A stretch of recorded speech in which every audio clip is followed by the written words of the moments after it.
Thank you so much, Chair. Thank you, dear members, for your remarks. I was listening carefully. And just to conclude, the European Union remains, as you know, steadfast proponent of the peace in the Middle East, and we are committed to the two-state solution. But let me reply to some of your questions which were repeated. To Mr. Botenga on sanctions, also some others, Madam Montero. As you know, sanctions on the extremists, ministers, and on violent settlers, and further sanctions against Hamas member. This was adopted by the Commission and proposed to the Council on the 17th of September. Also, there is a partial suspension of trade-related provisions of the association agreement. We are aware that it will be difficult to find majorities. I'm talking about the Council. And I know that any action will be too much for some and too little for others. This is what we are saying. To be adopted, these Commission proposals require EU member states' support by unanimity and qualified majority, respectively. We are not putting on hold, I have to mention this, support to fight anti-Semitism, among others, for Yad Vashem, and we are not touching support for the civil society, both Israeli and Palestinian civil society. To reply on genocide, as you know, the Commission will respect all rulings by the multilateral system based on international law and the universality of the human rights.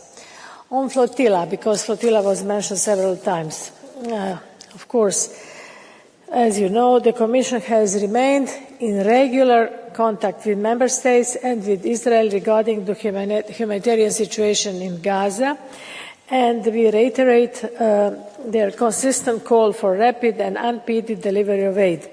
We respect the humanitarian commitment on those that were aboard the flotilla. In the European Union, everyone, as all of us know, has the right to exercise such activism and freedom of assembly. This is a core pillar of our values. The freedom of navigation under international law must be upheld, and no attacks or any use of force against flotilla, including drone strikes or seizure, are acceptable. And to end this reply, all consular authorities have been in charge and they ensured consular protection to their citizens. This is to reply to some of your questions. Just to conclude, the path for a sustainable peace should be built on inclusive dialogue, as you know, and respect for the international law. We need to learn from the lessons of the past, and we need to build on the momentum of the New York conference, which was co-led by France and Saudi Arabia. I have to mention Global Alliance for the implementation of the two-state solution. It is supported by the European Union and is best placed to sustain the political horizon and credible pathway to the Palestinian statehood, which includes both Gaza and the West Bank, with the Palestinian Authority as the only viable partner. We want to achieve demilitarization, effective transitional governance, and establishing international stabilization force. These three elements are vital for sustainable peace, and they will require careful coordination and stakeholder engagement. The European Union has a key role to play as the longest-standing supporter of the Palestinian Authority and its reform agenda. Since there were questions, someone asked now, what has the European Union done? Someone said nothing, nada, but I just wanted to reiterate, we are the biggest donor and supporters of the Palestinian Authority, because if we are speaking about dialogue, about negotiations, we need both of them to sit at the table. So we need strong Palestinian Authority to sit at the table and no Hamas. Once again, I have to mention this. So this is our position.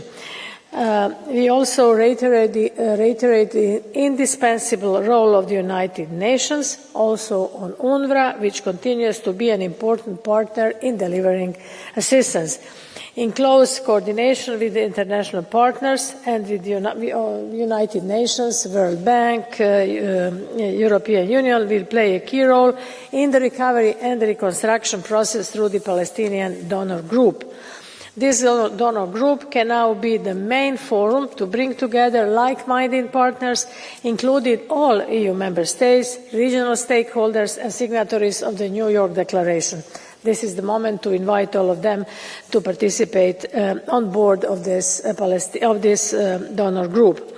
This effort will evolve around the recovery and reconstruction strategy, which can be led by a reformed Palestinian Authority. And this will safeguard Palestinian ownership, set parameters and offer an umbrella and credibility to individual initiatives.